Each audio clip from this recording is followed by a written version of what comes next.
Good morning. आज का हमारा टॉपिक है मथुरा कला शैली।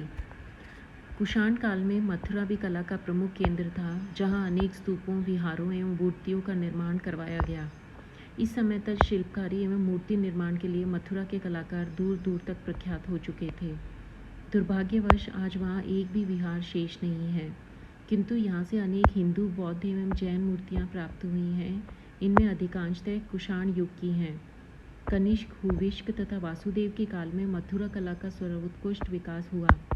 प्रारंभ में ये माना जाता था कि गंधार की बौद्ध मूर्तियों के प्रभाव एवं अनुकरण पर ही मथुरा की बौद्ध मूर्तियों का निर्माण हुआ था, परंतु अब यह स्पष्ट सिद्ध हो चुका है कि मथुरा की बौद्ध मूर्तियाँ गांधार से स्वतंत्र थी तथा उनका आधार मूल रूप से भारतीय था। वासुदेव शरण अग्रवाल के मतानुसार सर्वप्रथम मथुरा में ही बुद्ध मूर्तियों का निर्माण किया गया, जहाँ इनके लिए पर्याप्त धार्मिक आधार था। उनकी मान्यता है कि कोई मूर्ति तब तक नहीं बनाई जा सकती जब तक उनके लिए धार्मिक मांग न हो। मूर्ति की कल्पना धार्मिक भावना की तुष्टि के लिए होती है। इस बात के प्रमाण है कि ईसा पूर्व पहली शताब्दी में मथुरा भक्ति आंदोलन का केंद्र बन गया था, जहाँ संकर्षण, वासुदेव तथा पंचवीरों जो कि बलराम, कृष्ण, प्रद्युम्न, अनिरुद्ध तथा सांब की प्रतिमाओं के साथ ही साथ जैन तीर्थंकरों की प्रतिमाओं का भी पूर्ण विकास हो चुका था। इसका प्रभाव बौद्ध धर्म पर पड़ा, जिसके फलस्वरूप बौद्धों को भी बुद्ध मूर्ति के निर्माण की आवश्यकता महसूस हुई। कनिष्क के शासनकाल में महायान बौद्ध धर्म को राजकीय संरक्षण प्राप्त हो गया। इसमें बुद्ध की मूर्ति रूप में पूजा किए जाने का विधान था। बौद्धों की तृप्ति अब केवल प्रतीक पूजा से नहीं हो सकती थी। उन्हें बुद्ध को मानव मूर्ति के रूप में देखने की आवश्यकता प्रतीत हुई और इसी भावना से मथुरा के शिल्पियों द्वारा पहले बोधिसत्व तथा फिर बुद्ध मूर्तियों का निर्माण किया गया। गांधार कला में किसी भी प्रकार के धार्मिक आंदोलन का प्रमाण नहीं मिलता है।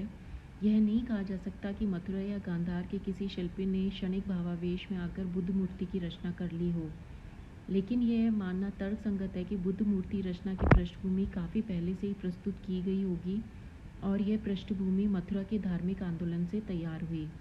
मथुरा से कुछ ऐसी बोधिसत्व प्रतिमाएं मिली हैं जिन पर कनिष्क संवत की प्रारंभिक तिथियों में लेख खुदे हैं। इसके विपरीत गांधार कला की मूर्तियों में से एक पर भी कोई परिचित संवत नहीं है। जो 3-4 तिथियां मिलती हैं, उनके आधार पर गांधार कला का समय पहली से तीसरी शती ईस्वी के बीच माना जाता है। इस प्रकार मथुरा की बौद्ध प्रतिमाएं प्राचीनतर सिद्ध होती हैं।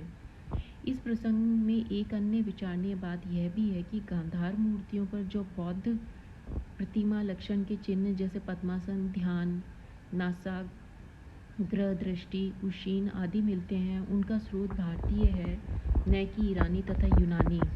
स्पष्टतः गांधार के शिल्पकारों ने इन प्रतिमा लक्षणों को मथुरा के शिल्पियों से ही ग्रहण किया था, जो उनके पूर्व इन प्रतिमा लक्षणों से युक्त बोधिसत्व तथा बुद्ध की बहुसंख्यक प्रतिमाओं का निर्माण कर चुके थे। इस प्रकार स्पष्ट है कि बुद्ध मूर्तियां सर्वप्रथम मथुरा में ही बनी होंगी। यदि वे गांधार में विदेशी कलाकारों द्वारा बनाई गई होती तो उनमें प्रतिमा लक्षण के विविध चिन्ह नहीं होते, क्योंकि यूनानी तथा ईरानी कला में इन लक्षणों का अभाव था। अग्रवाल महोदय ने मथुरा की बोधिसत्व तथा बुद्ध प्रतिमाओं का स्रोत यक्ष प्रतिमाओं को माना है। मथुरा से बुद्ध एवं बोधिसत्वों की खड़ी तथा बैठी हुई मुद्रा में बनी हुई मूर्तियां मिली हैं। उनके व्यक्तित्व में चक्रवर्ती तथा योगी दोनों का ही आदर्श देखने को मिलता है। बुद्ध मूर्तियों में कटरा से प्राप्त मूर्ति विशेष रूप से उल्लेखनीय है, जिसे चौकी पर उत्कीर्ण कर लेख में बोधिसत्व की संज्ञा दी गई है। इसमें बुद्ध को भिक्षु वेश धारण किए हुए दिखाया गया है। वे बोधि वृक्ष के नीचे सिंहासन पर विराजमान हैं तथा उनका दायां हाथ अभय मुद्रा में उठा हुआ है। उनकी हथेली तथा तलवों पर धर्मचक्र तथा त्रिरत्न के चिन्ह बनाए गए हैं। बुद्ध के दोनों ओर चामर लिए हुए पुरुष हैं तथा ऊपर से देवताओं को उनके ऊपर पुष्प की वर्षा करते हुए दिखाया गया है। बुद्ध के पीछे की तरफ वृत्ताकार प्रभामंडल दिखाया गया है। इसके पूर्व की मूर्तियों में हमें प्रभामंडल नहीं दिखाई देता। अनेक विद्वान इसके पीछे ईरानी प्रेरणा स्वीकार करते हैं, जहाँ देव मूर्तियों के पृष्ठभाग में प्रभामंडल बनाने की प्रथा थी। इस प्रकार समग्र रूप से यह मूर्ति कलात्मक दृष्टि से अत्यंत प्रशंसनीय है। अभय मुद्रा में आसीन बुद्ध की एक मूर्ति अन्य ओर से मिली है जिसे बोधिसत्व की संज्ञा दी गई है। इस पर कनिष्क संवत 51 अर्थात 129 ईस्वी की तिथि अंकित है।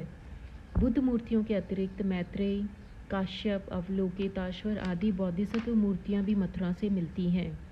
मैत्रेय भविष्य में अवतार लेने वाले बुद्ध हैं। मान्यता के अनुसार शाक्य बुद्ध के परिनिर्वाण के 4000 वर्षों पश्चात उनका जन्म होगा। मैत्रेय मूर्तियों में उनका दायां हाथ अभय मुद्रा में अथवा कमल नाल लिए हुए तथा बायां हाथ अमृत घट लिए हुए दिखाया गया है। काश्यप को सप्त मानुषी बुद्धों में गिना जाता है। इनका चित्रण भी मिलता है। वे मूर्तियां सफ़ेद, चित्तीदार, लाल एवं रवादार पत्थर से बनी हैं। गांधार मूर्तियों के विपरीत वे सभी आध्यात्मिकता एवं भावना प्रधान हैं। अनेक मूर्तियां वेदिका स्तंभों पर उत्कीर्ण हैं। बुद्ध के पूर्व जन्मों की कथाएं भी स्तंभों पर मिलती हैं। जन्म, अभिषेक, महाभिनिष्क्रमण, संबोधि, धर्मचक्र प्रवर्तन, महापरिनिर्वाण आदि उनके जीवन की विविध घटनाओं का कुशलतापूर्वक अंकन मथुरा कला के शिल्पियों द्वारा किया गया है। यहाँ के कलाकारों ने ईरानी तथा यूनानी कला के कुछ प्रतीकों को भी ग्रहण कर उन पर भारतीय रंग चढ़ा दिया। यही कारण है कि मथुरा की कुछ बुद्ध मूर्तियों में गंधार मूर्तियों के लक्षण दिखाई देते हैं।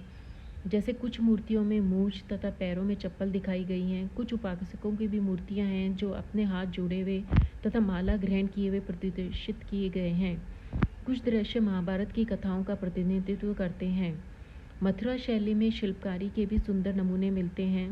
बुद्ध एवं बोधिसत्व मूर्तियों के अतिरिक्त मथुरा से कनिष्क की एक सिर रहित मूर्ति मिली है जिस पर महाराज धीराज देवपुत्रो कनिष्को अंकित है। यह खड़ी मुद्रा में है तथा 5 फुट 7 इंच ऊंची है। राजा घुटने तक कोट पहने हुए हैं। उनके पैरों में भारी जूते, दायां हाथ गदा तक टिका है तथा बाएं हाथ से तलवार की मुठ्ठियां पकड़े हुए है। कला की दृष्टि से प्रतिमा उच्च कोटि की है जिसमें मूर्तिकार को सम्राट की पाषाण मूर्ति बनाने में अद्भुत सफलता मिली है। इसमें मानव शरीर का यथार्थ चित्रण दर्शनीय है। यह मूर्ति भी यूनानी कला के प्रभाव से मुक्त है। इस श्रेणी की दूसरी मूर्ति वेम तक्षम विमकटफर्सीज की है जो सिंहासनासीन है। सिंहासन के आगे दोनों और 2 सिंहों की आकृतियां हैं। सम्राट नक्काशीदार कामदानी वस्त्र ओढ़े हैं। इसके नीचे छोटी कोट तथा पैरों में जूते दिखाए गए हैं। शिल्प की दृष्टि से इसे सम्राट का यथार्थ रूपांकन कहा जा सकता है। मथुरा के शिल्पियों ने बुद्ध बोधिसत्व मूर्तियों के अतिरिक्त हिंदू एवं जैन मूर्तियों का भी निर्माण किया था। हिंदी देवताओं में विष्णु, सूर्य, शिव, कुबेर, नाग, यक्ष की पाषाण प्रतिमाएं प्राप्त हुई हैं जो अत्यंत सुंदर एवं कलापूर्ण है। मथुरा तथा उसके समीपवर्ती क्षेत्रों से अब तक 40 से भी अधिक विष्णु मूर्तियां प्राप्त हो चुकी हैं। अधिकांश चतुर्भुजी हैं। इनके 3 हाथ में शंख, चक्र, गदा दिखाया गया है और चौथा हाथ अभय मुद्रा में ऊपर उठा हुआ है। इनकी बनावट बोधिसत्व मैत्रेय की मूर्तियों जैसी है। उल्लेखनीय है कि विष्णु का लोकप्रिय प्रतीक पद्म मथुरा की कुषाणकालीन मूर्तियों में नहीं मिलता। कुछ मूर्तियों में गरुड़ का भी अंकन मिलता है। विष्णु के अवतारों से संबंधित मूर्तियां प्राय नहीं मिलती। मात्र वराह अवतार की एक प्रतिमा तथा कृष्ण लीलाओं से संबंधित 2 दृश्य मिले हैं। मथुरा संग्रहालय में सुरक्षित एक शिलापट पर बालक कृष्ण को सिर पर लादकर गोकुल ले जाते हुए वासुदेव तथा दूसरे पर कृष्ण द्वारा अश्व रूप धारण कर केशी असुर पर पैर से प्रहार करते हुए चित्रित किया गया है। वराह प्रतिमा खंडित अवस्था में मिलती है। इसकी छाती पर श्रीवत्स प्रतीक अंकित है। शिवलिंग कई प्रकार के हैं जैसे 1 मुखी, 2 मुखी, 4 मुखी, 5 मुखी आदि। शिव के साथ उनकी अर्धांगिनी पार्वती की प्रतिमा पहली बार संभवतः मथुरा में ही कुषाण कलाकारों के द्वारा बनाई गई थी। मथुरा में इस समय पाशुपत संप्रदाय के अनुयायी बड़ी संख्या में निवास करते थे। यहाँ अनेक प्रकार के लिंगों का भी निर्माण किया गया है। इस काल की शिव मूर्तियों में जटाजूट, मस्तक पर तीसरा नेत्र, त्रिशूल तथा वाहन नंदी को प्रदर्शित किया गया है। अर्धनारीश्वर के रूप में शिव की मूर्ति प्रथम बार इस कला में मथुरा में ही तैयार की गई थी। शिव के विविध रूपों वाली मूर्तियां कलात्मक दृष्टि से काफ़ी सुंदर हैं। मथुरा कला में सूर्य प्रतिमाओं का भी निर्माण किया गया। ईरानी प्रभाव के कारण इन्हें सर्वथा भिन्न प्रकार से तैयार किया गया। मानव रूप में सूर्य को लंबी कोट, पतलून तथा बूट पहने हुए 2 या 4 घोड़ों के रथ पर सवार दिखाया गया है। उनके सिर पर गोल तथा चपटी टोपी, कंधों पर लहराते हुए केश तथा मुंह पर नुकीली मूछें दिखाई गई हैं। इसी प्रकार की वेशभूषा कुषाण राजाओं की मूर्तियों में भी देखने को मिलती हैं। लोक देवताओं में यक्षों, किन्नर, नागों, गंधर्वों आदि की प्रतिमाएं हमें मिलती हैं। देवी मूर्तियों में दुर्गा, लक्ष्मी, हारिति, सप्तमात्रका आदि हैं। लक्ष्मी को कमल पर बैठी हुई मुद्रा में दिखाया गया है। सप्तमात्रकाओं की मूर्तियों में उन्हें साधारण वेश में घाघरा पहने हुए दिखाया गया है। मथुरा तथा उसके आसपास के भाग से जैन तीर्थंकरों की पाषाण प्रतिमाएं भी प्राप्त हुई हैं, जो बहुत ही सुंदर हैं। जैन मूर्तियां दो प्रकार की हैं, खड़ी मूर्तियां जो कायोत्सर्ग मुद्रा में हैं और बैठी हुई मूर्तियां जो पद्मासन में हैं। खड़ी मुद्राएं पूर्णतया नग्न हैं, उनकी भुजाएं घुटनों के नीचे तक फैली हुई हैं और अग्रभाग पर केंद्रित हैं। इनके आसन के सामने बीच में धर्मचक्र तथा पार्श्व भाग में सिंह बनाए गए हैं। कुछ प्रतिमाओं के सिर के पीछे गोल अलंकृत प्रभामंडल मिलता है। तीर्थंकर प्रतिमाओं के वक्षस्थल पर श्रीवत्स का पवित्र मांगलिक चिन्ह मिलता है। इनकी चौकी पर लेख भी उत्तीर्ण है, जिनसे उनकी पहचान की जा सकती है। तीर्थंकर प्रतिमाओं के अतिरिक्त कंकाली टीला से आयाग पट तथा पूजा पट मिलते हैं, जिनका कला की दृष्टि से काफ़ी महत्व है। पहले इन पवित्र मांगलिक चिन्ह जैसे स्वस्तिक, श्रीवत्स, चक्र, नंदियावर्त, पूर्ण घट, मंगल कलश, शंख माला आदि बनाए जाते थे, परंतु बाद में इन पर तीर्थंकरों की आकृतियां भी बनाई जाने लगी।